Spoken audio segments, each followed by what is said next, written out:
Hello. नमस्कार. मी सारंग भानू चरणकर, संचालक भारतीय संगीत कला मंदिर, दादर पश्चिम. आज 23 मे.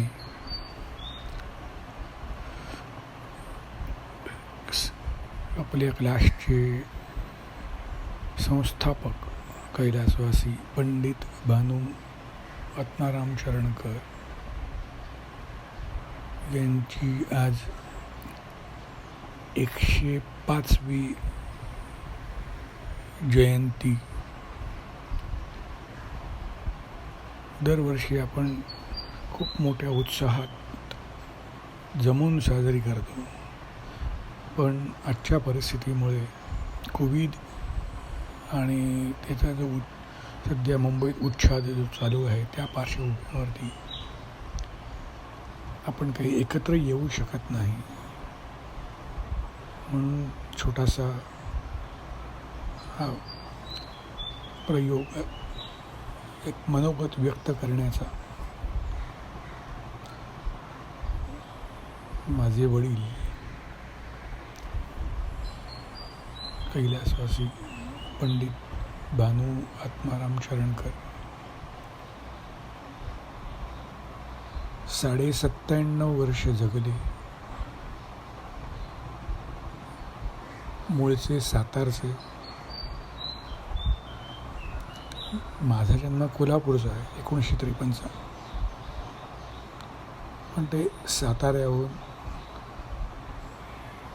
ते मुंबईत कैलासवासी भाऊराव एरंडे दादर यांच्याकडे आले. त्यांच्याकडे ते काही वर्ष राहिले आणि 1941 साली त्यांनी हा क्लास दादरला स्थापन केला. पूर्ण वेळ संगीतासाठी वाहून घेतलेलं हे व्यक्तिमत्व अतिशय प्रामाणिक, नेक आणि 24 तास फक्त संगीत संगीत संगीत, थोडक्यात संगीताचा ध्यास घेतलेले, त्याला संपूर्ण वाहिलेले त्यांनी 72 वर्ष हा क्लास चालवला. या 72 वर्षाच्या काळामध्ये त्यांनी संगीत क्षेत्रामध्ये सामाजिक योगदान भरपूर दिलं. संगीत शिक्षक संघ म्हणून मुंबईतल्या शिक्षकांची एक संघटना त्यांनी बांधली आणि त्याच्यासाठी खूप त्यांनी काम केलं. त्यावेळेला अनेक नवीन उभरत्या कलाकारांना त्याच्या माध्यमातून त्यांनी गायनाच्या संधी दिल्या, वादनाच्या पण संधी दिल्या आणि त्यांनी या संगीत क्षेत्रावरती अनेक लेख लिहिले. संगीत कला विहार हे अखिल गांधर्व महाविद्यालय मंडळांचं जे मासिक आहे, त्याचे ते सुरुवातीला 1944 ते 48 4 वर्ष त्यांनी संपादक पद सांभाळलं.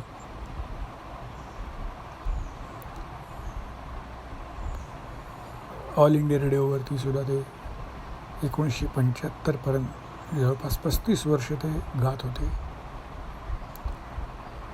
त्यांचा अनेक संस्थांशी चांगला संबंध आला.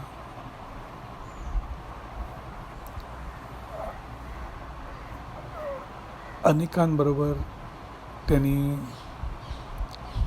संगीत क्षेत्रातली वाटचालीबद्दल चर्चा पण त्यावेळेला केल्या होत्या की काय करता येईल. दादरला त्यावेळेला कमीत कमी 25 ते 30 संगीताचे वेगवेगळे क्लास होते. व्यास संगीत विद्यालय हे 1937चं आणि त्याच्यानंतर 1941ला आपला क्लास. आता सध्या हे फक्त 2च शिल्लक आहेत क्लासेस. बाकीच्यांचे बहुतेक आयदर ते बंद पडले किंवा काही हे झालं. ते झाल्यानंतर म्हणजे ते क्लासचे संस्थापक गेल्यानंतर बहुतेक सगळे बंद पडले. हा क्लास नेटाने त्यांनी चालवला आणि मला असं वाटलं नव्हतं की मी तो चालवीन म्हणून. त्यांच्या खूप मनात असायचं, ते नेहमी म्हणायचे की अरे नाही सारंग तू चालव चालव चालव म्हणतो. मी त्यावेळेला स्टेट बँकेच्या नोकरीत एवढा व्यग्र होतो. पण बघा नियती ही वेगळीच असते, त्यांच्या मनात खूप होतं आणि त्याप्रमाणेच आज तुमच्या सगळ्यांच्या सहकार्याने आज हा क्लास फुलून गेला आणि अजून जुने विद्यार्थी त्यांना जसं समजतं तसं ते येतात, भेटतात, आवर्जून नमस्कार करतात, त्यांच्याबद्दल कृतज्ञता व्यक्त करतात. संगीत क्षेत्रातल्या मुसाफिरीबद्दल त्यांनी लखनऊच्या पूर्वीचं मॉरिस कॉलेज, आता त्याला भातखंड युनिव्हर्सिटी म्हणतात, ते लखनऊला तिकडनं त्यांनी संगीत प्रवीण ही उपाधी घेतली. म्हणजे आत्ता ते सध्याचे अलंकार. आणि त्यांनी या वाटचालीला जी सुरुवात केली त्याच्यामध्ये त्यांना अनेक चांगले विद्यार्थी त्यांनी घडवले. त्याच्यामध्ये विश्वनाथ बागुल, प्रेम धवन, गीतकार प्रेम धवन, ते काही वर्ष आमच्या बाबांकडे शिकले. नंतर सध्याच्या प्रसिद्ध व्हायोलिनिस्ट पंडिता एन राजम, रामदास कामत, नंतर वीर गोडे, हे नावाजलेले बरेच विद्यार्थी तर होऊन गेलेच, पण इतरसुद्धा त्यांनी अनेक विद्यार्थी घडवले की ज्यांनी बाबांकडनं विद्या घेऊन आपापल्या ठिकाणी काही ठिकाणी क्लासेस काढले, काही ठिकाणी ते स्वतः ते विद्यार्थी असेपर्यंत त्यांनी स्वतःचे क्लासेस चालू ठेवले. विक्रोळी, ठाणे, डोंबिवली, कल्याण आणि बाहेरसुद्धा त्यांचे काही विद्यार्थी परदेशात पण गेले. टिळक नावाचे विद्यार्थी बालभवनला त्या तिथे राहायचे, ते अमेरिकेत असतात. असे त्यांचे वेगवेगळे विद्यार्थी वेगवेगळ्या ठिकाणी गेले आणि अजूनही लोक त्यांना खूप त्यांच्याबद्दल, कारण त्यांचं आचरण, शिस्त इतकं व्यवस्थित होतं की तो एक आदर्श घ्यावा. स्वतःच्या तब्येतीकडे व्यवस्थित लक्ष देऊन त्याने ही सगळी कामं केली निस्वार्थ बुद्धीने. त्यामुळे परमेश्वराने त्यांना उदंड आयुष्य दिलं, उदंड विद्यार्थी दिले की जे शेवटपर्यंत त्यांच्यासोबत त्यातले बरेच जण राहिले. त्यांनी विद्यार्थ्यांनी त्यांना भरभरून प्रेम दिलं, म्हणून ते शेवटी म्हणाले की आता मी तृप्त आहे. 1995 ते 2010पर्यंत त्यांचे ठिकठिकाणी काही कार्यक्रम झाले. 2010 साल तर अतिशय महत्त्वाचं होतं. त्या काळात त्यांना वेगळे पुरस्कार मिळाले. त्या वर्षात ते वर्ष पुरस्कारांचं होतं. म्हणजे त्यावेळेला त्यांचं वय 2010 ते गेले 2012च्या डिसेंबरमध्ये, म्हणजे वयाच्या 95व्या वर्षी 70 ते 75 वर्ष या क्षेत्रामध्ये त्यांनी काढल्यानंतर त्यांना पुरस्कार मिळाले ठिकठिकाणं. त्यामुळे ते तृप्त होते आणि त्या वर्षीच ते म्हणाले आता 2013 मी काय बघणार नाही. अत्यंत करारी, अत्यंत साधा, म्हणजे साधी राहणी आणि उच्च विचारसरणी ही त्यांच्या मोठ्या भावाकडनं आमचे तात्या चरणकर म्हणायचे, जे LICचे डिव्हिजनल सातारा डिव्हिजनचे ते प्रमुख होते. त्यांच्यावर ते खूप पकडा होता आणि त्यामुळे या सगळ्या त्यांच्या आचारमुळे त्यांना खूप स्नेही, खूप हे प्रेम मिळालं. आमचे सगळे नातेवाईक आईकडले किंवा त्यांच्याकडले आणि शेवटपर्यंत टिकवले. आणि आज मला जी थोडीशी सुबुद्धी सुचली त्यामुळे आज मी आपणा सर्वांच्या वतीने त्यांना आदरांजली व्यक्त करतो आणि असेच तुमचं प्रेम या क्लासवर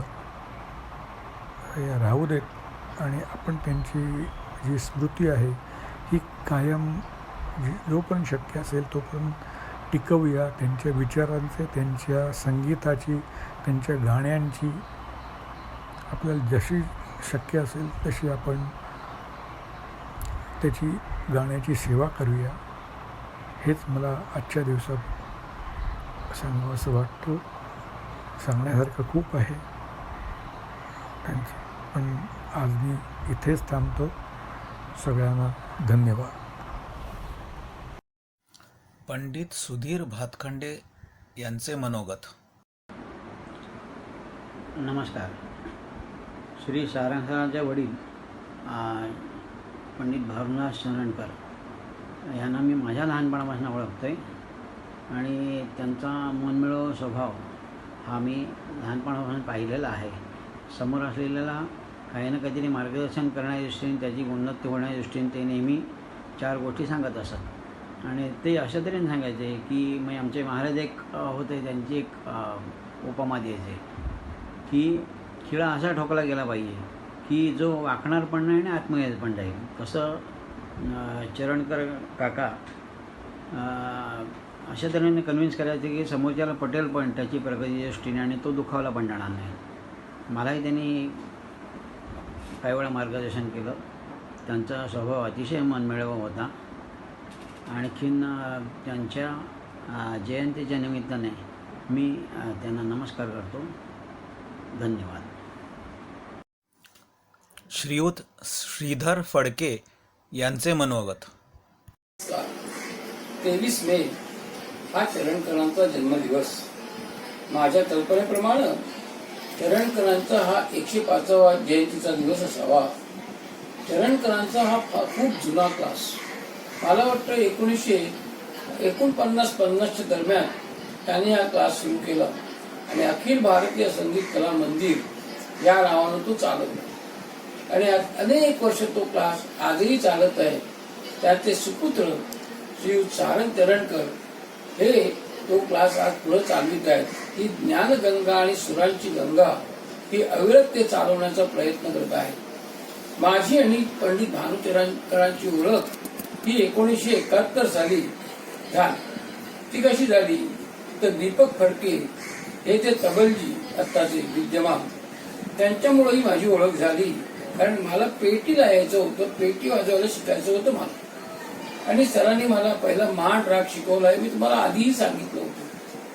अशा अनेक रागांच्या चिजा त्यांनी मला सांगितल्या आणि त्याने असं म्हटलं की तुम्हाला नाट्यसंगीत म्हणता येतं का?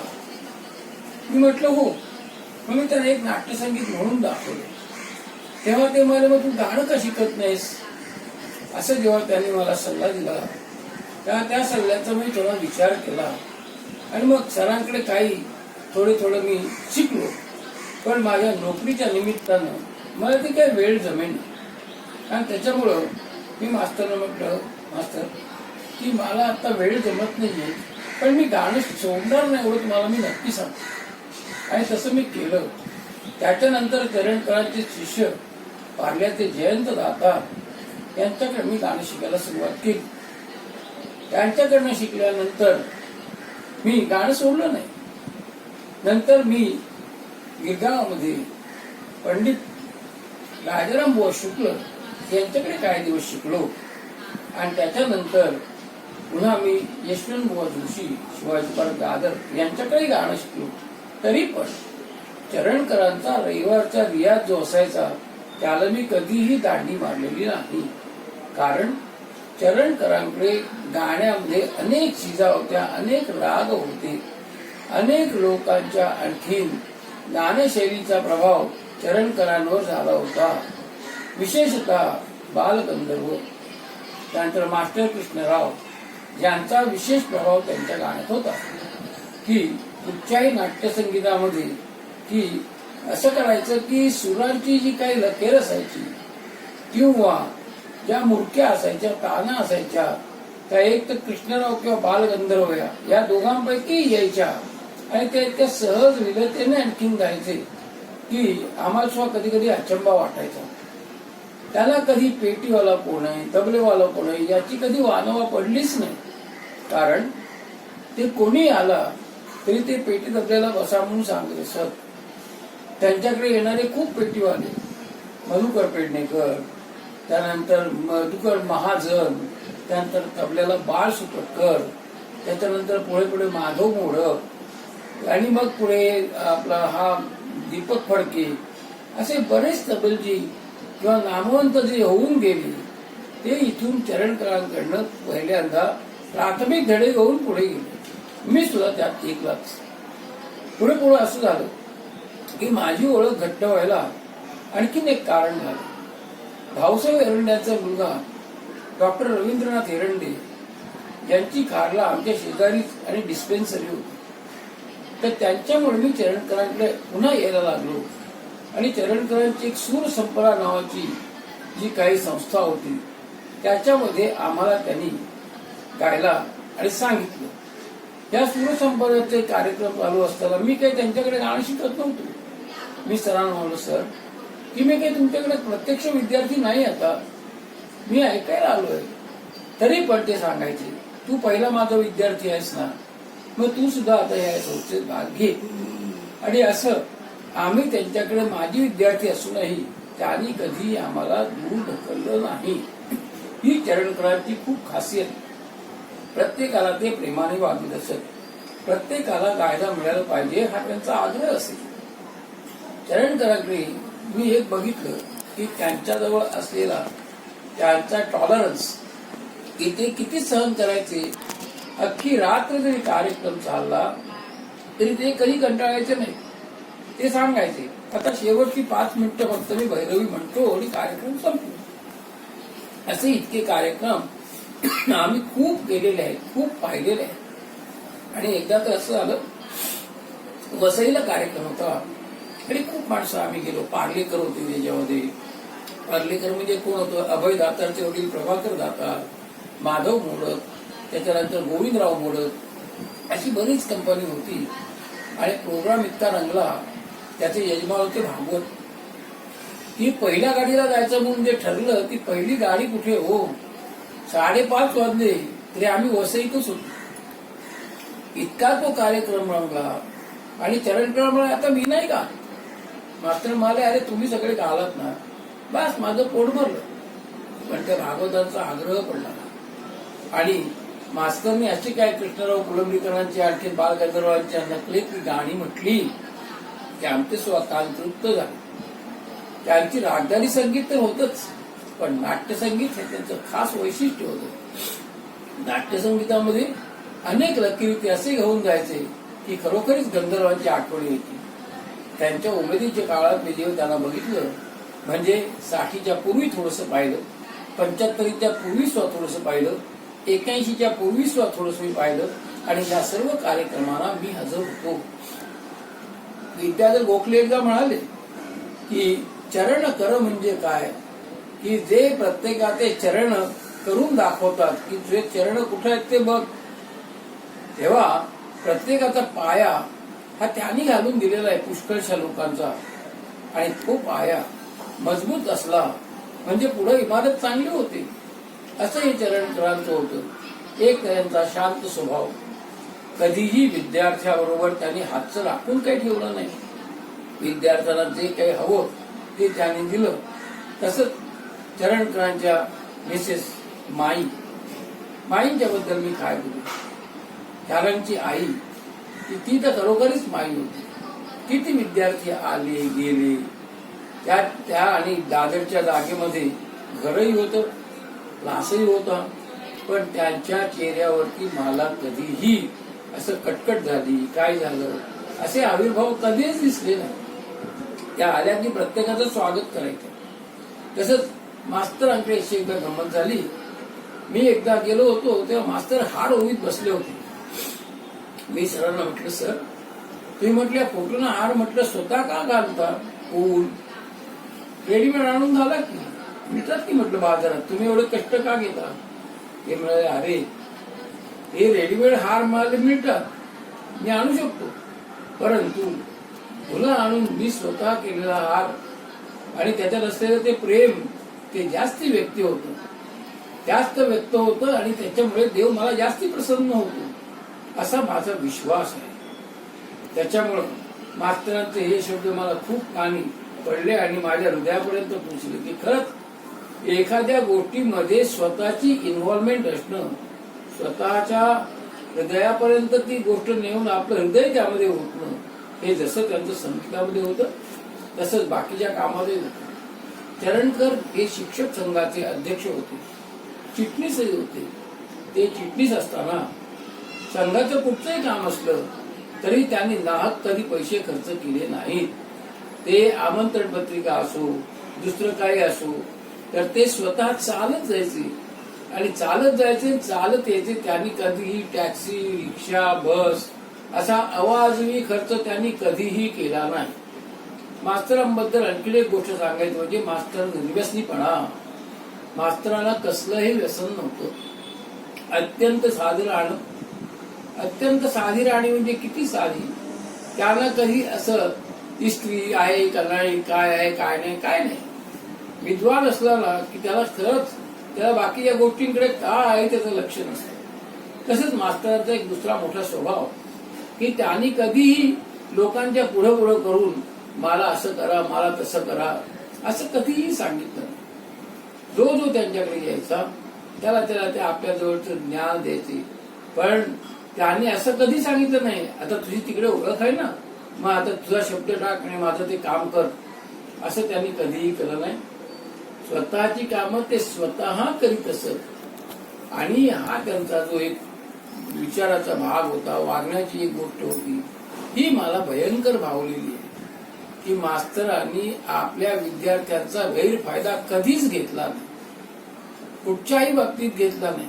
असे आमचे चरणकर मास्तर की ज्यांची ओळख मला बरेच वर्ष होती आणि त्यांचे विचार सदैव माझ्या डोक्यात बसलेले आहेत. आणि आता त्यांचा मुलगा सारंग ही ज्ञानगंगा, ही स्वरांची गंगा ही पुढे नेतोय.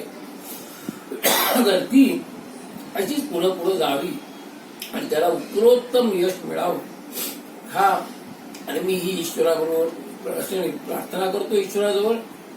आणखी मास्तरांचे त्याला आशीर्वाद आहेतच आणि आपल्या सगळ्यांचे सहकार्य त्याला मिळेल अशी मी आशा व्यक्त करून माझे 2 शब्द संपवतो. धन्यवाद.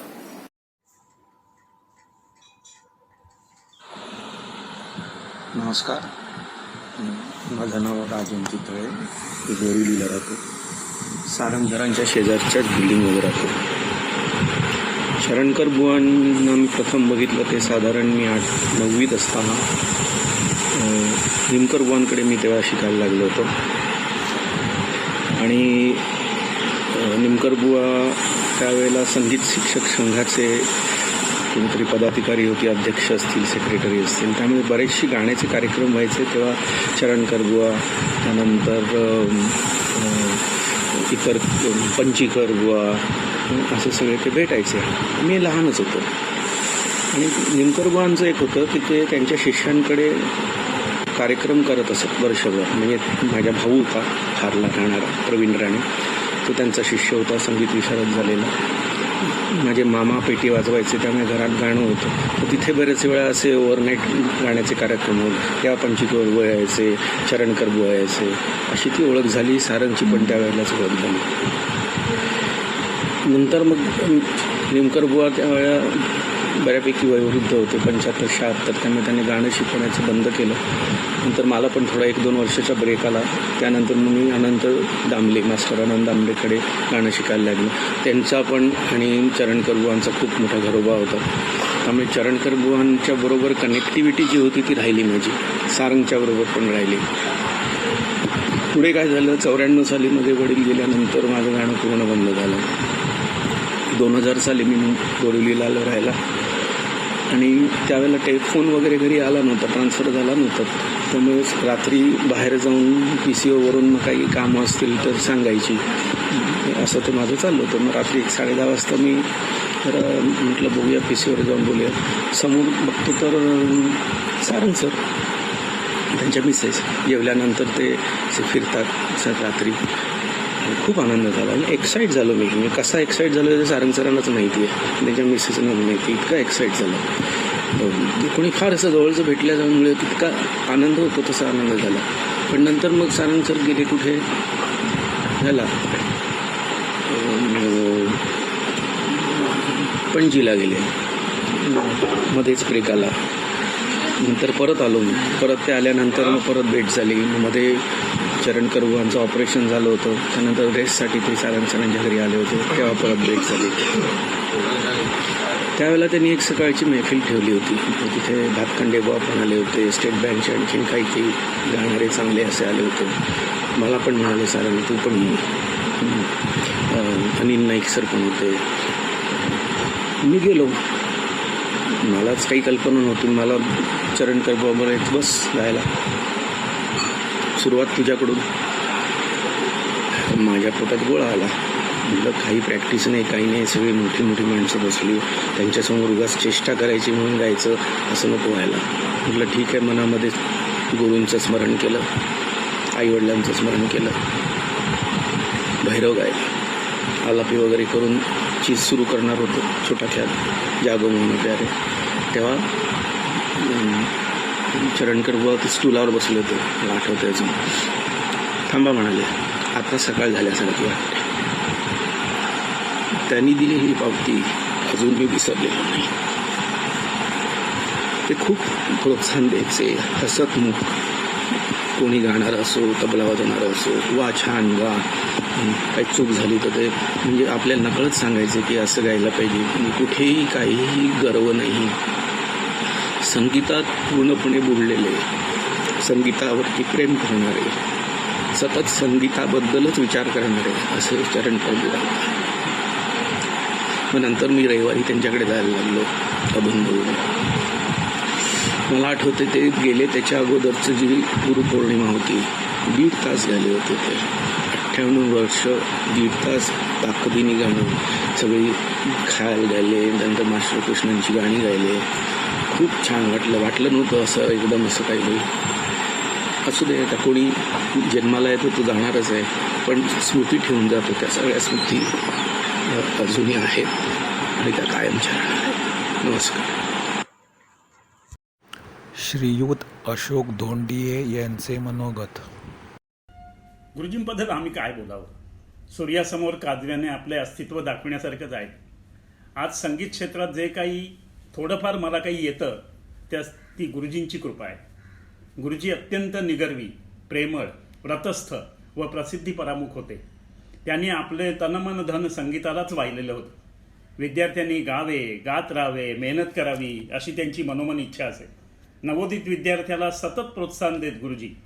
मला पेटीच्या साथीला सतत बसवून माझा आत्मविश्वास गुरुजींनी दृढ केला. त्याबद्दल त्यांचे उपकार मी कधीच विसरणार नाही. गुरुजी मैफिलीत तंबोरे लावीत, तबला स्वतः स्वरात आणीत. ही सगळी कामं ती स्वतः करत. मोठेपणाचा आव त्यांना कधीच आड आला नाही. गायक आले नसल्यास स्वतःच मैफिलीची सुरुवात करीत. शो मस्ट गो ऑन असे ही त्यांची धारणा होती. दरबारी, मारुबिहाग, नंद, अभोगी, नायकी कानडा, छायानट हे त्यांचे आवडते राग. भैरवीच्या 15 बंदिशी त्यांच्या पाठ होत्या. मैफिलीत गाताना वयाचे वेळेचे भान त्यांना कधीच नसे. गिरगावात सरस्वतीबाई राणे विद्यालयात रात्री 12:30पर्यंत गुरुजी गात.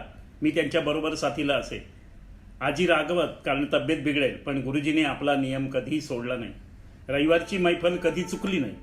आम्हाला खूप अनवट राग त्यांनी ऐकवले. गाता गाता खूप मार्गदर्शन केले. अशा आमच्या गुरुजींना, त्यांच्या पवित्र स्मृतीस माझे अभिवादन. श्रीयुत बबन लिंगवत यांचे मनोगत. नमस्कार. मी सर्वप्रथम सर्वांना नमस्कार करत आहे. उद्या तारीख 23/5/2020 रोजी आमचे पूजनीय पंडित भानुदास चरणकर यांची जयंती आहे. आमचे सध्या दुर्दैव असे आहे की ह्या लॉकडाऊन पिरियडमध्ये आम्ही एकत्रित त्यांना संगीतमय अशी त्यांची जयंती साजरी करू शकत नाही. परंतु आमचे सारंग सर व प्रभू यांनी जे काम करण्याचे ठरवले आहे ते कौतुकास्पद आहे. बाबांना मी 35 वर्ष ओळखतो. ज्यावेळी मी मुंबईला आलो त्याचवेळी क्लास शोधता मला दादरच्या समोर क्लास दिसला. लगेच मी भेटायला गेलो. मी त्यांना म्हटलो, सर मला तबला शिकायचा आहे. ताबडतोब बोलले की या की उद्यापासून. आठवड्यातून 3 दिवस त्यांच्याकडे मी तबला शिकायला गेलो आणि त्यांनी माझ्यावर कॉन्सन्ट्रेट केले तबला शिकण्यासाठी. आणि दर रविवारी मला ते त्यांची मैफल असायची त्यावेळी ते मला बोलवायचे आणि प्रॅक्टिसला बसवायचे. आणि सर्व ठेके त्यांनी मला जवळजवळ सर्व ठेके त्यांनी दिले होते. त्याच्यानंतर साथसंगतीसाठी जे ख्याल लागायचे, ख्याल वाजवायचे ते त्यांनी मला सर्व शिकवले व्यवस्थित. स्वतःबरोबर साथसंगतीकरता बसवत असत. तसेच अनेक प्रसंग होते की ज्यावेळी चांगले तबलावादक होते, म्हणजे जिथे जिथे चांगल्या मैफलीसाठी त्यांच्याबरोबर बऱ्याच ठिकाणी मी गेलो. आमच्या त्यावेळी मैफली भरपूर व्हायच्या. त्यांना मी ते ज्यावेळी त्यांची मैफल शेवटी ते बसायचे गायला, त्यावेळी चांगले तबलावादक होते. पण त्यांना न बसवता ते मला बसवत होते आणि मला म्हणत की तुम्ही तबल्यावर बसा. त्यांनी तसे करून आणि संगीत शिक्षक संघामध्ये त्यांनी मला सभासद करून घेतले होते आणि म्हणायचे की तुम्ही तयार व्हा, म्हणजे संगीत स्तंभामध्ये तबला वाजवायला मिळेल. मास्तरांबरोबर मी मुंबईत अनेक ठिकाणी प्रोग्राम केले. मला न चुकवता ते नेत असत. सुरुवातीपासून मास्तरांकडे तबला वाजवता आलो ते मास्तरांची शेवटची मैफल असेपर्यंत मला सत्संगत करता आले. हे माझं भाग्य आहे. गुरुपौर्णिमेला आम्ही त्यांना नमस्कार करायला जातेवेळी फुलाचे पाकळे म्हणून पाकिट आपली दक्षिणा द्यायचं. पण कधी ते दक्षिणा म्हणायचे मला तुम्ही दक्षिणा देऊ नका, कारण तुम्ही आम्हाला सर्व तबल्याचे साथसंगत करता, आम्ही तुम्हाला द्यायला पाहिजे, तुम्ही मला देऊ नका असे म्हणायचे. पण मी त्यांना म्हणायचो, मास्तर मी तुमचा शिष्य आहे, त्यामुळे तुम्ही कृपया असे शब्द बोलू नका. सुदैवाने त्यांचे डायबिटीसचे किंवा ब्लड टेस्टिंगचे रिपोर्ट करून देण्याचे भाग्य मला मिळाले. कारण मी जसलोकला जात होतो त्यावेळी ड्युटीवरून त्यांचे डायबिटीसचे टेस्ट किंवा किडनी टेस्ट वगैरे करत गेलो आणि त्यांना मी रिपोर्ट देत गेलो. स्वतः मी जात होतो आणि ते आवर्जून मला बोलवत होते.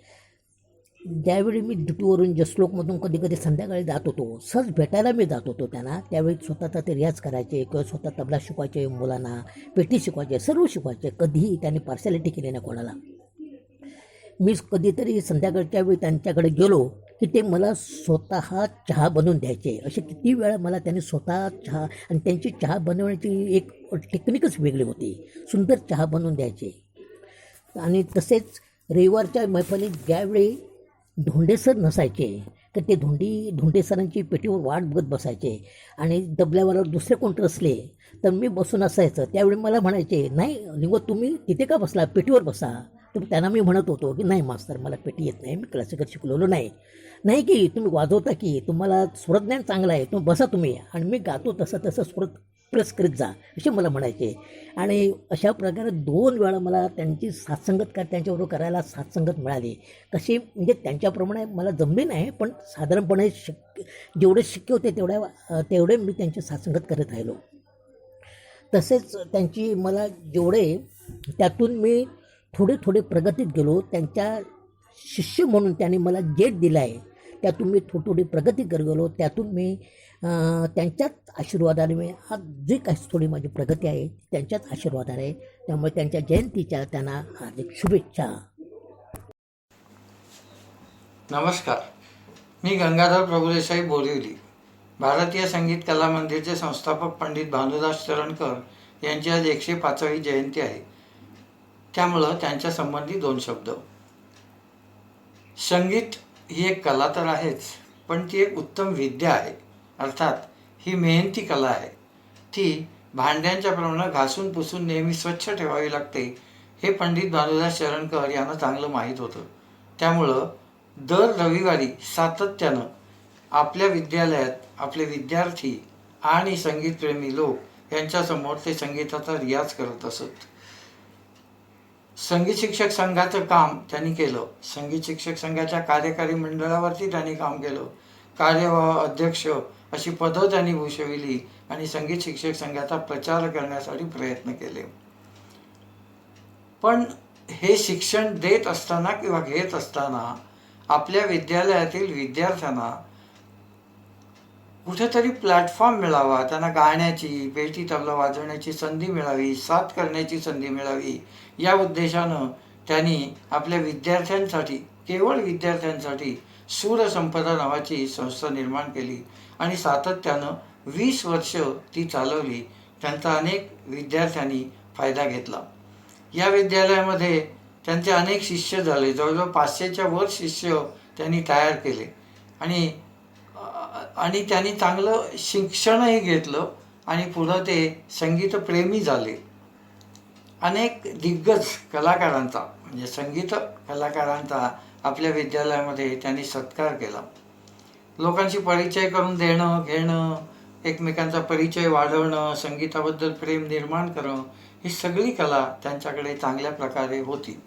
उत्तम संसार त्यांनी केला. प्रपंचामध्ये पत्नी, 3 मुली आणि मुलगा असा त्यांचा प्रपंच होता. आपल्या मुलांची नावंसुद्धा त्यांनी संगीतातल्या रागांची ठेवली. इतकं त्यांचं संगीतावरती प्रेम होतं. अनेक गोष्टी त्यांच्याबद्दल बोलण्यासारख्या आहेत, कारण त्यांचा स्वभाव जो होता तो सुस्वभाव होता. आणखीन त्यांना काही कारण नसताना खर्च करणं किंवा वेळेचा अपव्यय करणं हे अजिबात मान्य नव्हतं. त्यांनी आपला कुठलाही कार्यक्रम हा वेळेवर सुरू करायचा आणि वेळेवर संपवायचा, हा त्यांचा हातखंडा होता. असे अनेक बाबतीत त्यांच्या बाबतीत बोलता येईल. पण हा वारसा कुठेतरी पुढं चालू राहावा या उद्देशानं आता त्यांचे चिरंजीव सारंग चरणकर हे हा वारसा चालवत आहेत. संगीताचं राहिलेलं शिक्षण घेऊन त्यांनी हा क्लास पुढं चालू ठेवलेला आहे. हे आम्हा सगळ्या कुटुंबियांना हे भूषण आहे, असं आम्हाला तरी निदान वाटतं. तर आजच्या या शुभ दिवशी आपल्याकडे आज जरी भानुदास चरणकर नसले तरी त्यांच्या शुभेच्छा, त्यांचे आशीर्वाद हे आपल्यासमोर आहेत आणि त्यांचा उपयोग आपल्या आयुष्यामध्ये आपल्याला होईल. आणि अशीच दरवर्षी त्यांची जयंती साजरी करून आपण त्यांच्या ऋणातच राहूया, एवढंच बोलून मी माझे 2 शब्द संपवतो. धन्यवाद. श्रीयुत दत्तात्रय चरणकर यांचे मनोगत.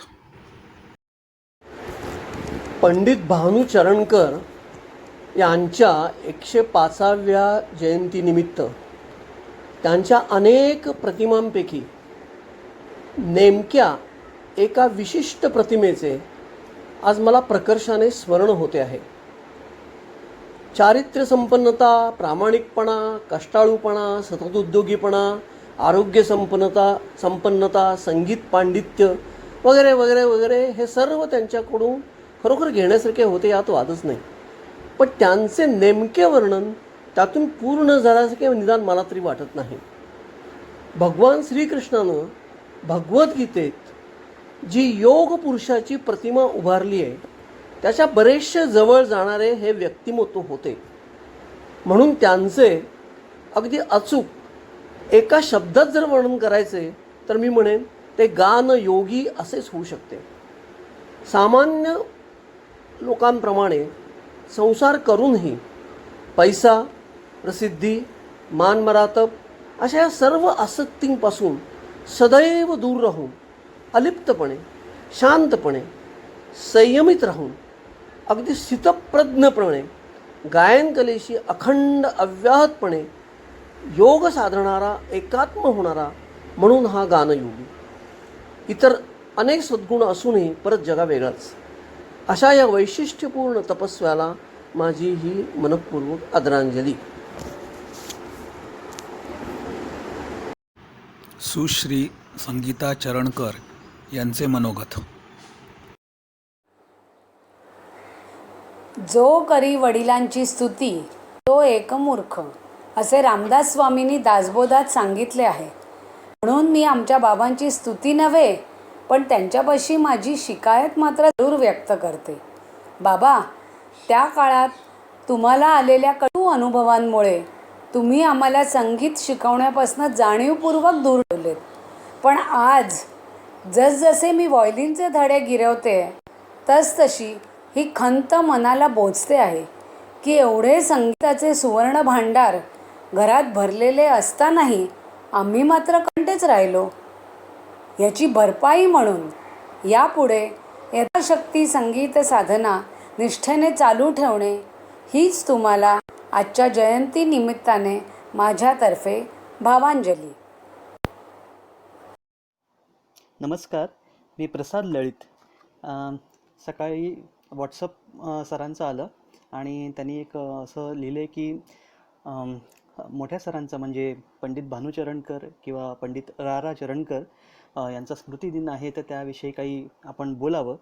तर आपलं मनोगत व्यक्त करण्याकरता मी काही एक भाष्य असं तयार केलं. जेव्हा लॉकडाऊनमुळे संध्याकाळी व्हायोलिन वाजवणं होतं तेव्हा सहजच एक जी माझी पहिली वही होती ती चालली गेली आणि त्या सगळ्या जुन्या आठवणी ताज्या झाल्या. 31 डिसेंबर 1996ला मी पहिला त्या वास्तूमध्ये प्रवेश केला आणि त्यावेळेला सर आणि काकू दोघेही होत्या आणि त्याच्यानंतर माझे तबल्याचे धडे त्यावेळेला सुरू झाले. पहिला ताल मी शिकलो तो रूपक ताल त्यांनी मला शिकवला आणि जसं फडके सर नेहमी त्यांच्या भाषणात नमूद करतात की जेव्हा ते त्यांच्याकडे शिकायला गेले तेव्हा विनबू किती किती हे पद त्याचं पहिलं नोटेशन त्यांना शिकण्याकरता दिलेलं आणि तेच नोटेशन जेव्हा मी व्हायोलिन शिकायला सुरुवात केली त्यावेळेला मलाही तेच नोटेशन दिलं गेलं आणि त्याच्यानंतर जेव्हा आम्ही थोडेसे वाजवण्यामध्ये असे ते तयार झालं तेव्हा ते आम्हाला सांगायचे की तुम्ही रविवारी येत जा, मी गातो, 1.5-2 तासाचा कार्यक्रम असतो, तुम्ही आवर्जून बघा त्यातलं.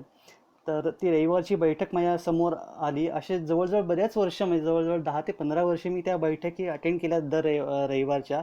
कधी काही मी असं परिस्थिती असायची की बरीच लोकं असायची, कधी कधी आम्ही दोघेही असायचो, पण ते 1 तास 1.5 तास 2 तास जसं जमेल तसं ते गायचे आणि त्याच्यातले ते बारकावे सांगायचे. त्यांचा एक स्वभाव विशेष मला आवर्जून नमूद करावा असं वाटतो, जो हल्लीच्या म्हणजे जे गायक लोक आहेत त्यांच्याकडे फार कमी आढळतो. असं असतं की जेव्हा मी तबला वाजवायचो किंवा जेव्हा तानपुऱ्यावर मागे बसायचो तेव्हा आमच्याकडनं बऱ्याच अशा अनंत चुका व्हायच्या, पण त्या सांगायच्या. मी त्यांच्या डोळ्यातनं ते समजायचं की ही जागा चुकली आहे तुझी, पण ते कधी आमच्यावर कधी ओरडले नाहीत.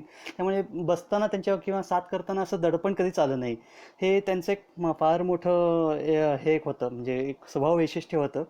दुसरं असं की ते वेळेच्या बाबतीत खूप पक्के असायचे. जी वेळ दिली ती नेहमी पाळायचे ते आणि जर त्यांना सांगितलं की तुमच्याकडे 15 मिनटं तर ते 15 मिनटामध्ये त्यांचं प्रेझेंटेशन तयार असायचं. आणि जेव्हा आमच्या मैफिली व्हायच्या म्हणजे जेव्हा ते रविवारी गायचे किंवा गिरगावातल्या त्यांच्या मैफिली मला आठवतात. सूरसंपदा ते भीमाराणे हायस्कूल त्या इथे त्यांच्या मैफिली व्हायच्या, त्याही मला 4 वेळा मी अटेंड केल्या आहेत. ब्राह्मण सभेतल्या त्यांच्या मैफिली मी अटेंड केल्या आहेत. तेव्हा बरीच लोकं ख्याल गायचे आणि जवळजवळ 7 ते 8 ख्याल गेल्यावर ते म्हणायचे की सगळीच लोकं ख्याल गातात, मग मी पुन्हा ख्याल गेलं तर मग त्यातलं वैशिष्ट्य ते काय राहणार. दरवेळेला तो ख्याल गाऊन लोकंसुद्धा एक प्रकार त्याचं हे होतं, म्हणून काही बदल करण्याकरता ते नेहमी प्रयोगशील असायचे. त्यांच्या गायनामध्ये ते नेहमी नाट्यसंगीत, एखादी बंदिश किंवा एखादं भजन ह्याचा आवर्जून समाविष्ट करायचे ते जरा वेगळेपण येण्याकरता. तेव्हा ते मला सांगायचे की वेळेला फार महत्त्व आहे आणि त्यासाठी ते मला भीमसेन जोशींचं एक्झाम्पल द्यायचे. ते जेव्हा नेहमी म्हणायचे की भीमसेन जोशी का प्रसिद्ध झाले तुला असं वाटतं. मी म्हणायचो की आहे त्यांच्यात तेवढी विद्वत्ता असेल आणि त्यांचे ते आवाज फिरतो आणि म्हणून त्यांचं ते रेकॉर्डिंग होतं आणि दुसऱ्या क्लासिकल सिंगर्स त्यावेळेला एवढे मला परिचयाचे नव्हते आणि अजूनही नाही आहेत आणि त्यामुळे कदाचित असं वाटलं की लोकांनी त्यांचं आवडत असावं. ते म्हणाले की नाही, त्यांचं हे असं नाही की भीमसेन जोशी हे एकमेव विद्वत्ता अशी धारण केलेली व्यक्ती आहे. इनफॅक्ट आपल्या दादरमध्ये सुद्धा त्या काळामध्ये अनेक अशी लोकं होती, पण ते वैशिष्ट्य का होतं त्यांच्यात असं ते का झालं ह्याचं कारण खरं सांगायचं झालं तर त्यावेळेला काही ऑफर्स आलेल्या आणि त्यावेळेला जेव्हा LPच्या रेकॉर्ड्स बनवल्या जायच्या तेव्हा त्यांना 3 मिनटामध्ये एखादं रागाचं प्रेझेंटेशन तयार हवं असायचं आणि हीच एक कला होती ती भीमसेन जोशीने बरोबर अचूक साधली आणि ते 3 मिनटात रागाचं प्रेझेंटेशन कसं करायचं हे ते व्यवस्थित शिकले आणि त्याच्यामुळे ते लोकांपर्यंत ते संगीत पोचलं आणि म्हणून त्यांना लोकांनी प्रसिद्ध केलं. असं ते म्हणायचे की जेव्हा आपल्याला एखादी वेळ दिलेली असते किंवा एखादं टाईम लिमिटमध्ये बसवायचं असतं तेव्हा आपण गायकाने ते तसं तयार असलं पाहिजे की त्या ठराविक वेळेमध्ये आपल्याला तो राग प्रेझेंट करायचा आहे आणि तो अतिशय चांगल्या पद्धतीने कसा प्रेझेंट करायचा ह्याचंही आपल्याकडे ज्ञान असलं पाहिजे. तर ह्या ज्या काही अशा आठवणी आठवतात. रविवारची बैठक बघितल्यावर आता त्यातली बरीचशी लोकांना मी बऱ्याच वर्षांमध्ये संपर्कात नाही आहेत. मी काही नावं घेतो. मला जी आठवत आहेत ती मी आज तो सगळं वही चालू असताना मला ते डोळ्यासमोर दृश्य गेलं. त्याच्यात एक तबला वाजवायला होते, धाडिये म्हणून होते. नंतर बबन लिंगवत आहेत, फडके सर होते, भातखंडे सर, त्याच्यानंतर अनिल नाईक, माहीमकर, जयंत दातार, बाळासाहेब टिकेकर, डॉक्टर कोरडे, माडगूट आणि आर एन भागवत इत्यादी लोकांना ती लोक यायचे, त्यांच्याबरोबर गायचे. काही लोक साथ करायचे त्यांना. तर अशी ती मैफिल चालायची आणि उत्तरोत्तर ती रंगत पण जायची. त्यांची काही पदं, त्यांची काही सरांनी नाट्य संगीतामध्येही काही भूमिका केल्यात हेही मला फार उशिरा कळलं. आणि त्याच्यातले काही त्यांची अशी म्हणजे वेगळेपणाची जी काही एक गाणं पदं जी होती ती मला काही अजूनही आवर्जून नमूद करावीशी वाटतात.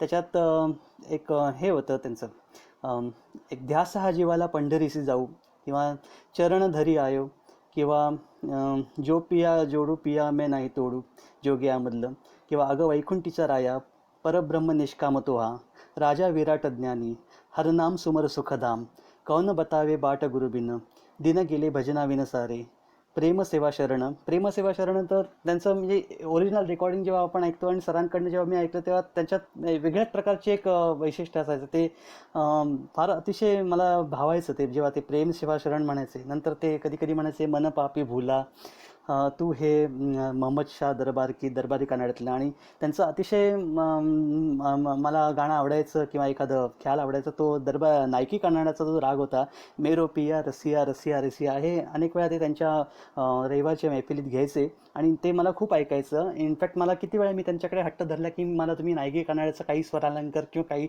नोटेशन्स द्या. आणि ह्या रागाबद्दल मला अतिशय एक अशी आठवण नमूद करावीशी वाटते. त्या काळात जेव्हा ते नायकी कानाड्याचं नोटेशन्स ज्या परिस्थितीत त्यांनी दिलं त्याच्या अगोदर त्यांना बऱ्याच वेळेला ते ॲडमिट असायचे. त्यांची प्रकृती वारंवार बिघडायची. मग ते हॉस्पिटलमध्ये जायचे. त्याच्यानंतर थोडासा त्यांना स्मृतिभ्रंशाचा त्रास झाला. म्हणजे कधी कधी ते मला संध्याकाळी आम्ही गेल्यावर ते विचारायचे की तुम्ही कोण, माझं नाव काय, मी कुठल्या बिल्डिंगमध्ये राहतो, इथपर्यंत त्यांना काही आठवायचं नाही. मग ते म्हणायचे की मी कुठला राग वाजवतो आहे. मी त्यांच्यासमोर वाजवायचो पण त्यांना काही कळायचं नाही की मी त्यांचा शिष्य आहे की काय आहे, मी काय वाजवतो आहे. पण ते म्हणायचे की मी त्यांना सांगितलं की मला नायकी कानाडा तुम्ही शिकवणार होतात. मग ते म्हणाले की घे ना नोटेशन उतरून घे तू. तर त्यांनी मला ते नोटेशन दिलेलं त्यावेळेला. तेच ते नोटेशन हे मेरो पिया रसिया रसिया रसिया. म्हणजे सांगायचं उद्दिष्ट की संगीताची सेवा इतकी वर्ष केली त्यांनी आणि बाकीच्या सगळ्या गोष्टी ते विसरले. स्वतःचं नाव, आपल्या बिल्डिंगचं नाव, त्यांना त्यांच्या अवतीभोवतीची लोक वावरतात त्यांची नावं ते विसरले. पण नायकी कानाड्याचं नोटेशन त्यांनी मला लिहून दिलं ते आजही माझ्या वहीत आहे. आणि ती नोटेशन बघितल्यावर आज मला अक्षरशः डोळ्यातनं अश्रू आले. आणि नंतर 2-3 महिने चरणकर परिवाराशी तसा संबंध राहिला नाही, कारण माझी बहीण पण त्यावेळेला ॲडमिट असायची आणि मला बॉम्बे सेंट्रलला रोज ऑलमोस्ट जाऊन येऊन असायचो मी. आणि जवळजवळ एक 2-3 दिवस अगोदर जायच्या अगोदर मला सारंग सर सुजाता हॉटेलच्या सिग्नलच्या इथे भेटले. तर त्यावेळेला मी सहज चौकशी केली की कशी आहे सरांची तब्येत, ॲडमिट आहे असं समजलं. ते म्हणाले की नाही आता म्हणजे फार असं हे नाही म्हणजे अतिशय क्रिटिकलच वाटतं मला. तर असं त्यांचं ते झालं. आणि 6 डिसेंबरलाच मला फोन आला की नाही आता सर आपल्यात नाही आहेत. तर आणि त्या दरम्यान मला हॉस्पिटलला बॉम्बे सेंट्रलला जायचं होतं. तर मी सरांना विचारलं की त्यांचं मला अंतिम दर्शनाचे होऊ शकेल का. तर ते म्हणाले की होऊ शकेल. मग मी कॉलेजमधनं परस्पर येऊन आपल्या क्लासमध्ये आलो, त्यांचं अंतिम दर्शन घेतलं आणि मग तिकडनं मी हॉस्पिटलला गेलो. हे सगळ्या त्या गोष्टी आठवल्या. आणि त्याच्यानंतर तो जेव्हा जेव्हा मी हॉस्पिटलमध्ये जातो तेव्हा अजूनही ते गोष्टींची आठवण येते. आणि कधी कधी असं वाटतं की आपल्याच जीवनात काही 4 लोक ज्या लोकांनी आपल्यावर प्रेम केलं, ज्यांचं प्रेम आपल्याला मिळालं, ती लोकं आता सोडून गेली. नवीन लोक येतात, नवीन मित्र होतात, पण जे सोडून गेले ते आता कालाच्याच ह्याच्यामध्ये झालं. तर काही इलाज नसतो. कालाही तस्मै नमःप्रमाणे आपल्याला ते अंगवणी पडतं, आपल्याला ती सवय करून घ्यावी लागते. यापुढे आता काय बोलणार आणखी. माझं बोलणं इथेच संपवतो. नमस्कार.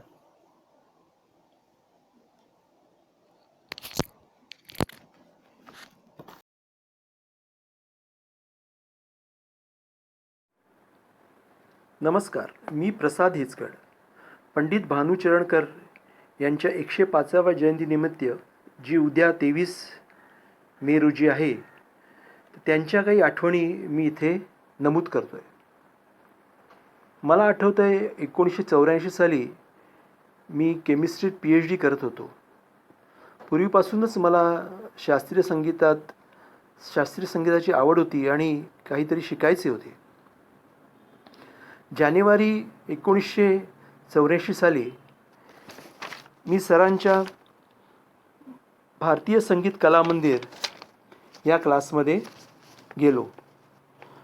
आतमध्ये व्हायोलिन, हार्मोनियम, वेगवेगळ्या वाद्यांनी सगळं वातावरण भारावून गेलं होतं आणि सर एखाद्या हाडाच्या शिक्षकाप्रमाणे सर्व मुलांना शिकवत होते. मी सरांना हार्मोनियम शिकण्याची माझी विनंती प्रकट केली आणि त्यांनी त्याला होकार दिला. सरांनी पहिल्यांदा मला सारेगम नोटेशन्स वेगवेगळ्या पद्धतीने लिहून घ्यायला सांगितले आणि माझा अभ्यासक्रम सुरू झाला. मला आठवते सरांनी मला राग मांड हा पहिल्यांदा हार्मोनियमवर शिकवला. त्यातलं ते गाणं विनवू किती किती कान्हा तुला हे अजूनही मला आठवते. चरणकर सर जे बुवा, पंडित किंवा मास्तर या नावाने त्यांच्या म्युझिक सर्कलमध्ये प्रचलित होते, परंतु काही आमच्या नवीन स्टुडंटमध्ये मात्र ते सरच होते. हार्मोनियम वादनाचा अभ्यासक्रम सुरू होता आणि काही महिन्यांनी मी सरांना तुम्ही मला शास्त्रीय गायन शिकवाल का अशी विनंती केली. सर म्हणाले, अरे तुला तर काही महिनेच झाले आहेत, अजून थोडे महिने जाऊन दे, स्वरांशी सुरांशी थोडं नातं जमू दे. आणि त्यांनी दिलेल्या आश्वासनाप्रमाणे काही महिन्यांनी मला त्यांनी शास्त्रीय गायनाची शिकवणी सुरू केली. राग भूपने सुरू झालेला त्यांच्याबरोबरचा हा प्रवास जवळजवळ 5 वर्षे टिकला.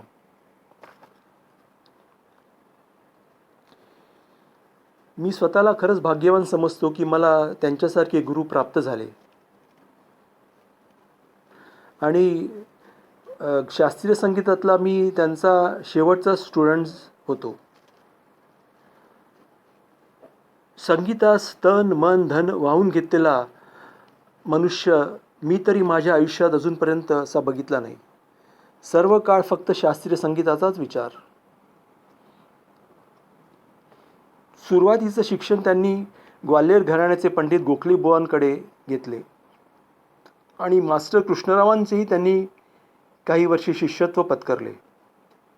पूर्वीच्या प्रसिद्ध जाणकारांकडे शिकून त्यांनी संगीतशास्त्र विद्या आत्मसात केली आणि तेवढ्याच उत्साहाने ते सगळे मिळालेले ज्ञान आपल्या शिष्यांना देत राहिले. साधारण 5 वर्षाच्या काळात त्यांनी मला असंख्य राग, नाट्यपदे, भजने शिकवली, तालांची ओळख करून दिली. सर्व ज्ञान मुक्त हस्ताने मला दिले. त्यांच्या या आयुष्यात त्यांना त्यांच्या धर्मपत्नीने उत्तम साथ दिली. आम्ही त्यांना बाई म्हणत. त्यांनी दिलेल्या साथीमुळेच तर सरांना हे सर्व काही शक्य झाले. अतिशय प्रेमळ स्वभावाच्या होत्या बाई. मी म्हणेन सर एखाद्या ऋषीप्रमाणे ऋषितुल्य जीवन जगले आणि सरांच्या ह्याच पुण्यामुळे त्यांचे चिरंजीव सारंग जे पट्टीचे हार्मोनियम वादक आहेत, त्यांनी हे व्रत पुढे चालू ठेवले आहे. भारतीय संगीत कला मंदिर या त्यांच्या क्लासमध्ये हार्मोनियम, तबला, व्हायोलिन ह्याचं ते शिक्षण सर्व मुलांना देत आहेत. त्यांच्या ह्या कार्यात शुभचिंतून मी माझे हे 2 शब्द संपवतो. धन्यवाद. श्रीयुत राजन पटवर्धन यांचे मनोगत. मी आता कैलासवासी चरणकर यांच्याबद्दल जे काही 4 शब्द बोलणार आहे ते त्यांनी काढलेल्या सुरसंपदा या संस्थेच्या कार्यक्रमांबद्दल मी बोलणार आहे. ही त्यांची कल्पना फारच छान होती की सुरसंपदामध्ये जे लोकांना काही निर्णय गाता यायचं, व्हायोलिन वादन करता येतं, पेटी वादन करता यायचं, तर असे लोक आणि त्यांचे शिष्य किंवा झालेले शिष्य किंवा क्लासमध्ये सध्या असलेले शिष्य आणि ज्यांना आवड आहे आणि ज्यांना काही आपली कला सादर करायची आहे ते सूरसंपदेचे मेंबर्स असत आणि महिन्यातून एकदा अशी सूरसंपदेची बैठक बसत असते आणि त्याचा नियम असा होता की त्या मेंबर्सपैकी एखाद्याच्या घरी ज्याला कन्व्हिनियंट असेल शनिवारचा संध्याकाळ त्यांनी तो कळवायचा आणि मग त्याच्याकडे सर्वजण बसून आणि त्याच्याकडे सर म्हणजे चरणकर सर आपल्या ते पेटी तबले असे तिथे पोचवत असत आणि त्याप्रमाणे ती मैफल तिथे व्हायची. आणि मग मध्यंतरात त्यावेळेचा नाश्ता आणि पाणी त्या कुटुंबातर्फे व्हायचं. तर असंच आणि हे सर्व ते आपल्या दादरतील घामट टेरेसमध्ये राहून करायचे. आता माझं राहण्याचं ठिकाण हे मेयर बिल्डिंग दादर म्हणजे जवळ 5-6 बिल्डिंग शेजारीच असलेलं होतं आणि तिथे मी पहिल्या मजल्यावर राहायचो. आता माझ्याच बिल्डिंगमध्ये माझे काका कैलासवासी नाना काका गोडबोले आम्ही त्यांना म्हणत असू ते राहायचे आणि ते चरणकरांचे समवयस्क व मित्र पण होते आणि त्यांच्याकडे ते मधून व्हायोलिन वाजवायला जायचे आणि ते आमच्या चाळीमध्ये दुसऱ्या मजल्यावर राहायचे आणि त्यांच्याचमुळे माझी आणि चरणकरांची ओळख झालेली होती. एकदा चरणकर त्यांच्या घरी गेले असताना त्यांना त्यांच्याशी बी ओळख झाली आणि मग सूरसंपदाची मला माहिती पण कळली. त्यामुळे 1990 आणि 2000च्या मध्ये कधीतरी एकदा सूरसंपदेचे कोणीच मेंबर्स आपल्या घरी ती बैठक ठेवायला त्या महिन्यात तयार नव्हते म्हणून चरणकर गोडबोलेंना भेटायला आले होते. पण आमचे काका आमच्याच ऑफिसमध्ये बसत असल्यामुळे कधीकधी ते तिथे आहेत कळल्यावर ते माझ्या ऑफिसमध्ये आले आणि आमच्या काकांना म्हणाले की नाना आता सूरसंपदेचे कोणी मेंबर्स राजी नाहीत ह्या महिन्याचा कार्यक्रम ठेवला तर ते तुमच्या एका बाहेरच्या खोलीत आपण करूया. आणि अनफॉर्च्युनेटली त्यावेळेला आमचे नागा काका त्यांची ते एकटेच कुटुंबामध्ये राहिले होते, बाकी सर्वजण निवर्तले होते. तर त्या मला असं वाटलं की ही मैफल त्यांच्याकडे करण्यापेक्षा एका खोलीत जर माझ्या ऑफिसमध्ये मी त्यांना 2 खोल्या आमचं ऑफिस तेव्हा 4 खोल्यांचं झालं होतं त्या 2 खोल्या जर त्यांना रिकाम्या करून दिल्या तर त्यांचीही अडचण सुटेल. म्हणून मी त्यांना सहज म्हटलं अहो चरणकर काका जर शक्य असेल तर हे कार्यक्रम म्हणजे तुमची कन्सेप्ट मला आवडले आणि आमच्या ऑफिसमध्ये मी तुम्हाला ही 2 खोल्या रिकाम्या करून देऊ शकतो. इथे माझे खूप मोठे बोर्ड्स वगैरे असले तरी ते मी दुसऱ्या खोल्यांमध्ये ठेवण्याची व्यवस्था करेल. आमचे सहकारी मला सर्व मदत करतील आणि शनिवारी दुपारी आमचं ऑफिस 3पर्यंतच असतं तर 4 नंतर आपली ही मैफिल रात्री 8-9पर्यंत चालली तरी माझं काही त्याला हरकत नाही. मग त्याने मला विचारलं की खरंच जमेल का? मी म्हटलं हो अगदी नक्कीच जमेल आणि एवढं पण सांगितलं की ह्याच्यापुढे कधीही अशी अडचण आली तर मला शुक्रवारी तुम्ही कळलं तर शनिवारचा कार्यक्रम आमच्याकडे कधीही होऊ शकतो. त्यांना पण खूप आनंद आला की कधीही मला अडचण आली तर आता पटवर्धनांची ही जागा मला हक्काने मागता येईल आणि त्याप्रमाणे त्यांनी त्याची त्या महिन्याची मैफल माझ्याकडे ठेवली आणि मग चांगले त्यांचे सहचारी दातार अभय दातार नंतर होनप असे त्यांचे चांगले वादक आमच्याकडे येऊन तो कार्यक्रम झाला. त्याच वेळेला मी पण श्री अनंत पटवर्धनांच्याकडे बासरीचं शिक्षण घेत होतो, सुरुवात केली होती. त्यामुळे मला पण निर्णय राग गायची खूप गोडी लागली होती आणि अशा या सूरसंपदेच्या कार्यक्रमात छोटे 10-15 मिनटं ते राग सादर करायचे निर्णय लोक तर ते ऐकून आपल्याला पण त्याची ओळख होईल म्हणून मी पण माझी सहमती दर्शवली.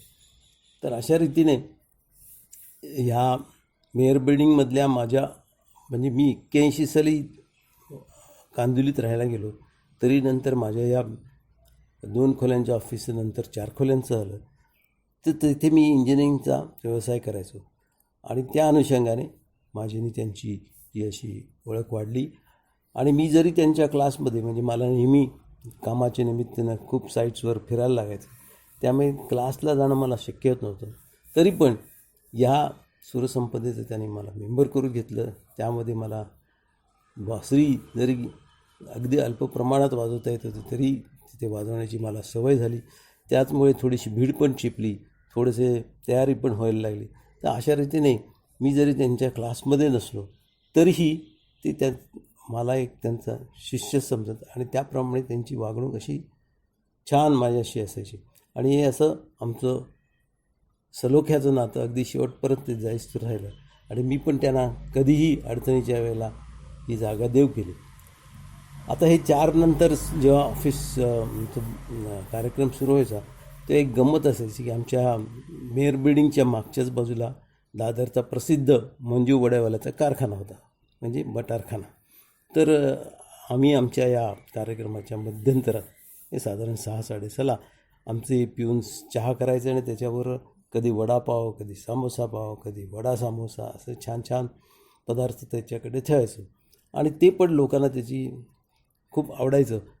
तर ह्या कार्यक्रमामध्ये खूप लोक यायला पण लागली, कारण हा मध्यंतरांचं एक अट्रॅक्शन होतं.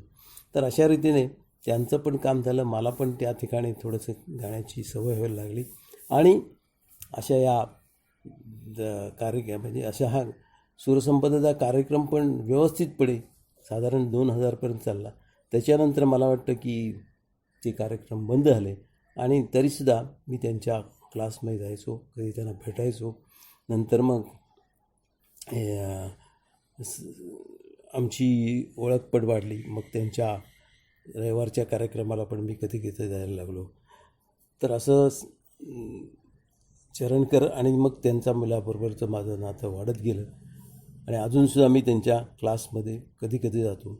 आता तर मी ठरवलं आहे की, आणि दुसरं एक सांगायचं म्हणजे त्यांच्याकडे इतक्या सुंदर सुंदर चिजा होत्या की मला त्याचं अट्रॅक्शन तेव्हापासून होतं.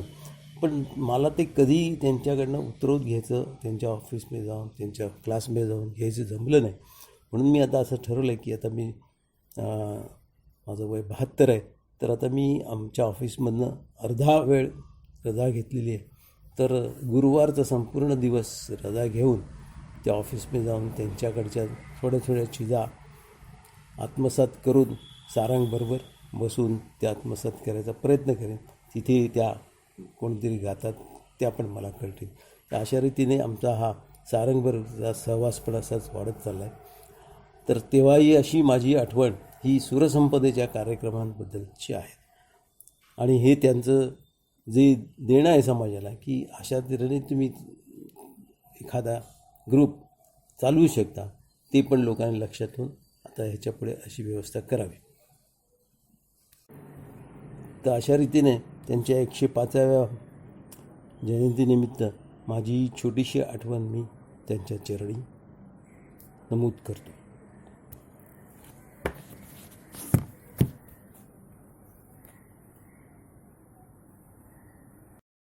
श्रीयुत प्रकाश पानशीकर यांचे मनोगत. नमस्कार. पंडित भानुदास आत्माराम चरणकर हे एक भारतीय संगीतातलं अग्रगण्य नाव.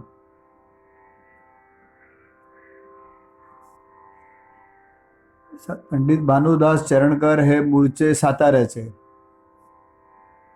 त्यांचं शालेय शिक्षण व संगीत शिक्षण हे साताऱ्यात झालं. त्यांचे गुरु रजबल्ली खा, गोखले बुवा आणि निमकर बुवा.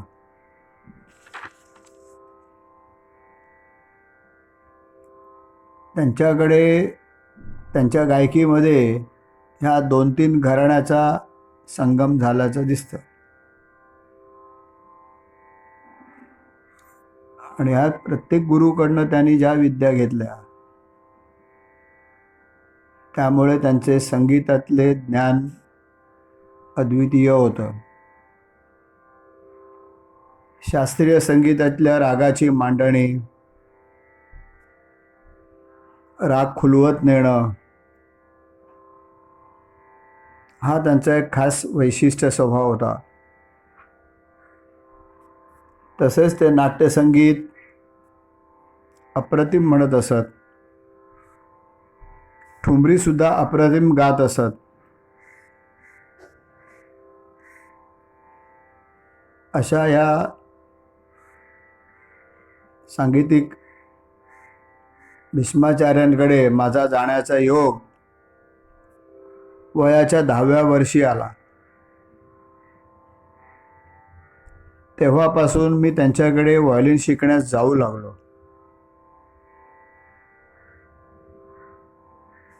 त्यांनी सुरुवातीला मला तबला शिकवून मला तालाचे ज्ञान दिलं.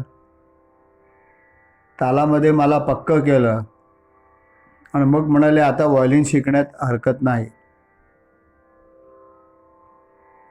जवळजवळ 7-8 वर्षामध्ये मी त्यांच्याबरोबर संगीताची साथ करू लागलो. त्यांच्याबरोबर त्यांच्या कार्यक्रमात जाऊ लागलो. दर शनिवारी गिरगावातील ट्रिनिटी क्लबमध्ये जाण्याचा त्यांचा प्रघात होता. तिथे मोठमोठे संगीतकार येत असत, गायक येत असत. त्यामुळे त्यांचा मला सहवास मिळाला, त्यांचं गाणं ऐकायला मिळालं.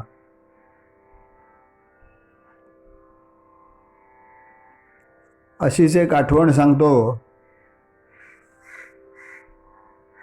की पंडित भानुदास चरणकर यांचे एक गुरु मास्टर कृष्णराव फुलंब्रीकर होते. मास्टर कृष्णराव ज्या वेळेला मुंबईत असत, दादर टिटीला त्यांचा मुक्काम असे, त्यावेळेला रात्री पंडित भानुदास चरणकर 10 वाजता त्यांच्याकडे शिकायला जात असत आणि सोबत म्हणून मला घेऊन जात असत. तिथे जाण्याचा एक फायदा एक असा झाला की मास्टर कृष्णराव फुलंब्रीकरांची गायकी, त्यांच्याकडून काही अनवट चीजा मिळाल्या ऐकायला, काही अनवट रागही ऐकायला मिळाले.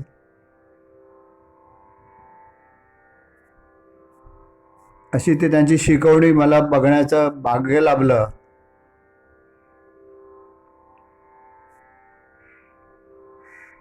पंडित भानुदास चरणकरांनी संशय कल्लोळ या नाटकामध्ये काम केलं. त्यावेळेला ते किंग जॉर्ज शाळेच्या शेजारी रुपायतनमध्ये तालमीला जात असत. त्यांच्या तालमी तिकडे होत असत.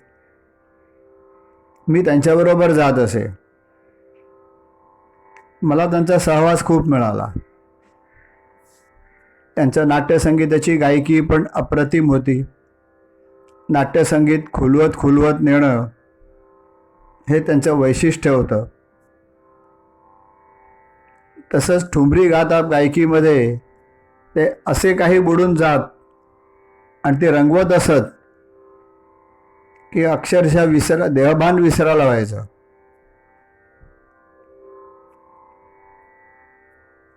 पंडित भानुदास चरणकरांनी दर रविवारी संध्याकाळी त्यांचा गाण्याचा रियाज चालू ठेवला होता. बैठक दर रविवारी संध्याकाळी 6 ते 8:30 या वेळेत होई. त्यावेळेला मोठे मोठे गायक तिकडे येत असत. केवळ त्यांचं गाणं ऐकण्यासाठी आणि त्यांच्याकडून काही चिजा मिळण्यासाठी ते येत असत. त्यांचं ही बैठक अखेरपर्यंत चालू होती. त्यांनी बैठक कधीही चुकवली नाही.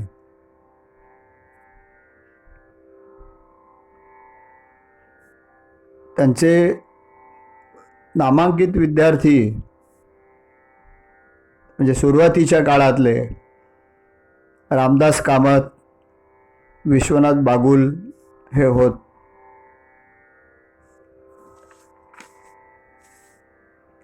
अशा या पंडित भानुदास चरणकरांकडे मला व्हायोलिन शिकायला मिळणं हे मी माझं भाग्य समजतो आणि आज त्यांच्या 105व्या जयंतीला मी शतशः दंडवत करतो. नमस्कार.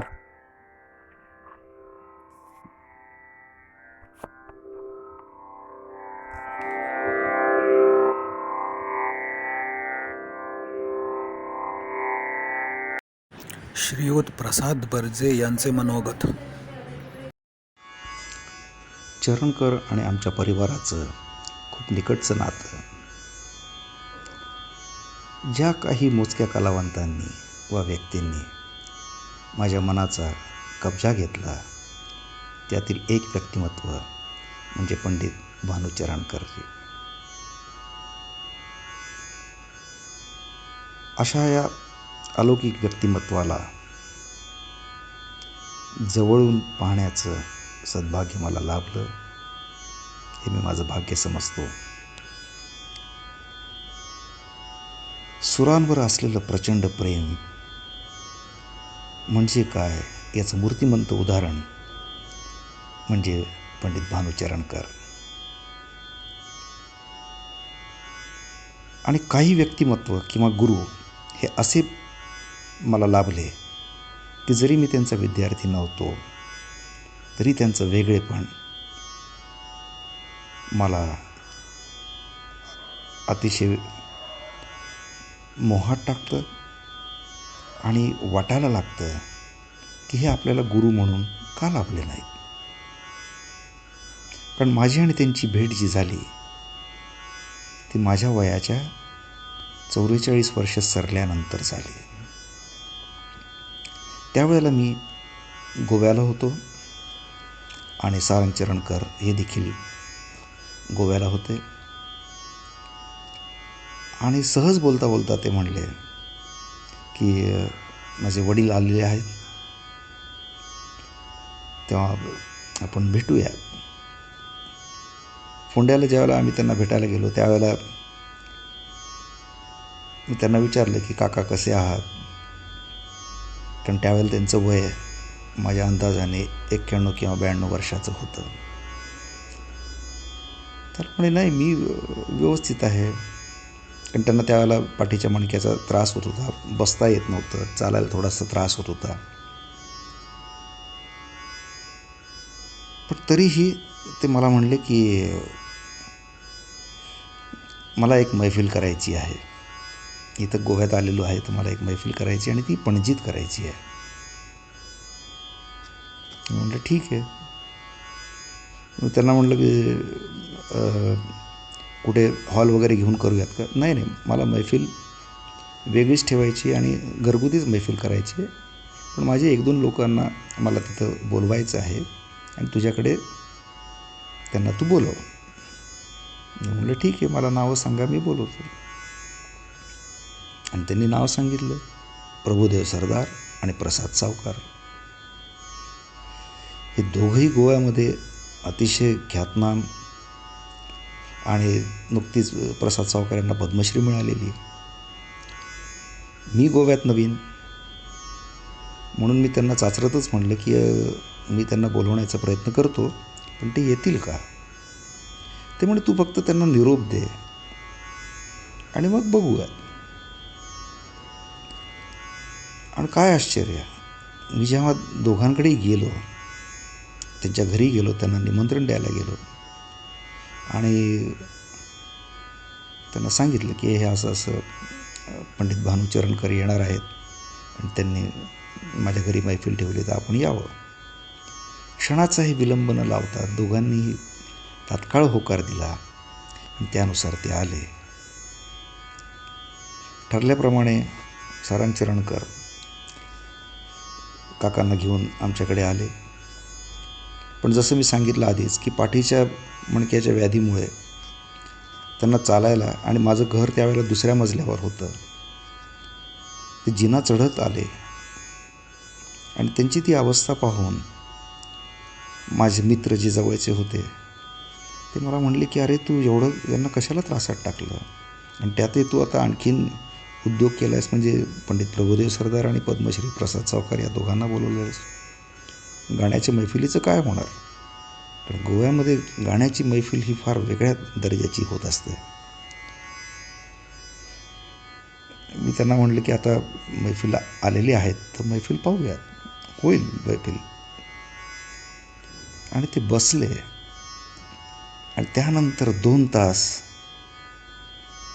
त्यांनी जे स्वरविश्व आमच्यासमोर उभं केलं ते अलौकिक हो.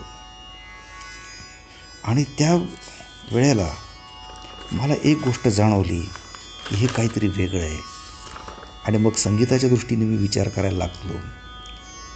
त्यावेळेला मला लक्षात आलं की वय जरी 92 वर्षाचं असलं तरी त्यांची गायनशैली आणि गाणं गाताना प्रत्यास येणारा उत्साह आणि आनंद हा अमाप आहे. सुरेलपणा, तालावर प्रभुत्व, राग सादरीकरणातला शुद्ध भाव, मोजकेपणा, संगीतातील विविध अंगांचा वापर आणि स्वरांचा श्रुतियुक्त लगाव हा काय असतो याचं मूर्तिमंत उदाहरण त्या दिवशी मला आणि माझ्या रसिक मित्रांना मिळालं. आणि बुजुर्ग कलाकाराची मैफल काय असते त्याचं श्रवण करण्याचं भाग्य आम्हाला लाभलं. आणि त्या क्षणी माझ्या लक्षात आलं की पंडित भानू चरणकर हे नुसते साधे गायक नाहीत तर समृद्ध आणि अष्टपलू गायकीचे मालक आहेत. आणि मग मैफिल संपल्यानंतर पंडित प्रभुदेव सरदार आणि प्रसाद सावकार मला म्हणाले की आज जर या मैफिलीला तू आम्हाला बोलवलं नसतंस तर आम्ही आनंदाला मुकलो असतो. आणि पंडित भानू चरणकर हे साधेसुधे गायक नाहीत तर ते आमचेही, आम्ही त्यांना गायकांचे गायक म्हणतो. आणि तिथनं त्यांच्याबद्दलचा आदर माझ्या मनात आणि माझ्या इतर रसिक मित्रांच्या मनात क्षणभरात एकदम वाढला. आणि आम्हाला आश्चर्याचा धक्का बसला. त्यानंतर परत थोडे दिवस खंड पडला. पण माझी अहमदाबादला जशी बदली झाली तसं मला अहमदाबादला जाताना दादरला 2 तास थांबावं लागे आणि तिथनं पुढे मला गाडी रेल्वे पकडायची असेल. तिथनं पुढे आमचा परत घरोबा म्हणूयात आपण त्याला किंवा अनौपचारिक भेटी आमच्या सुरू झाल्या. आणि त्यावेळेला माझ्या लक्षात आलं, पहिल्यांदा ज्यावेळेला मी त्यांच्या घरात गेलो त्यावेळेला माझ्या लक्षात आलं की 1941पासून अव्याहत संगीत विद्यादानाचं काम हे अतिशय निरपेक्ष भावनेने करत आहेत. आणि त्यावेळेला मी त्यांना विचारलं की आपण हे भारतीय संगीत कला मंदिर का स्थापन केलं. त्यावेळेला त्यांनी सांगितलं की मला माझ्या घरातनं शिकताना कोणतंही वातावरण नव्हतं, कोणाची मदत मिळाली नाही. मी कोल्हापूरला संगीत शिकायला सुरुवात केली. त्यानंतर मटंग बुवांकडे शिकलो, पेंढारकर बुवांकडे शिकलो, पंडित गोविंद सिंगकडे शिकलो, यांच्याकडे मी गाणं तबला शिकलो. आणि नंतर मला मुंबईला यावं लागलं. मुंबईलाही मी गोखले बुवा, निमकर बुवा, रजत अली खां, अमानत अली खां यांच्याकडे संगीत शिक्षण घेतलं. आणि त्या काळामध्ये संगीत शिक्षक होण्यासाठी म्हणून भारतीय गांधर्व महाविद्यालय मंडळाची संगीत विशारद, अलंकार आणि संगीत प्रवीण, जी संगीत प्रवीण म्हणजे आजच्या डॉक्टरेट ही पदवी त्यांनी प्राप्त केली. आणि मग त्यांनी सांगितलं की मला जे शिकवायचं होतं हे फार महत्त्वाचं होतं, कारण संगीत जर शिकवायला मिळालं नाही तर संगीत शिक्षण जर चांगलं मिळालं नाही तर संगीताचा प्रसार होणार नाही. आणि त्यासाठी म्हणून मी हे काम चालू केलं. आणि तेही नाममात्र फीमध्ये की सर्वांना फी परवडावी आणि लोकांनी संगीताचा आनंद घ्यावा यासाठी त्यांनी ते चालू केलं. त्याचबरोबर दर रविवारी मैफिलीची परंपरा सुरू केली. ती त्यांनी आयुष्यभर निभावली. आणखीन एक मला गोष्ट जी त्यांच्याकडनं कळली, कारण आकाशवाणीचा माझा जवळचा संबंध असल्यामुळे मी त्यांना एकदा सहज विचारलं की काका तुम्ही आकाशवाणीत का निघा. त्यावेळेला त्यांनी सांगितलं आणि मला आणखीन धक्का बसला आणि अतिशय तल्लख बुद्धी असलेली मला निदर्शनाला त्यांनी मला तारीखही सांगितलेली आठवते. ते मला म्हटले 3 ऑक्टोबर 1942 साली पहिल्यांदा मी शुद्ध सारंग ऑल इंडिया रेडिओवर गायलेलो आहे. ते 1942 ते 1975पर्यंत मी गायलो. आणीबाणीनंतर आकाशवाणी सोडली. त्यामुळे प्रतिभावान आणि वरिष्ठ गायक असूनसुद्धा ते दुर्दैवाने उपेक्षित राहिले. पण त्याचं त्यांच्या मनामध्ये कधीही शल्य नव्हतं. आणि त्यांच्याकडे पाहिल्यानंतर निश्चितपणे लक्षात आलं की प्रसिद्धी कोणा आणि सिद्धी कोणा. तर पंडित भानू चरणकर हे सिद्धहस्त गायक आणि शिक्षक होते, याचा अनुभव मला परत एकदा आला. आणि म्हणूनच त्यांचे असंख्य शिष्य आज जे आहेत त्यांच्या मनात त्यांच्याबद्दल अत्यंत श्रद्धा आहे. आणि मी सुद्धा त्यांना गुरुस्थानी मानून माझं श्रद्धासुमन अर्पित करतो. आज त्यांचे चिरंजीव सारंग चरणकर हे सुद्धा त्यांच्या आठवड्याच्या मैफिलीचं परंपरा पुढे चालवत आहेत. ती तशी सुरू राहो. आणि त्यांच्या 105व्या जयंतीनिमित्त मला आदरांजली सादर करण्याची संधी मिळाली त्याबद्दल धन्यवाद.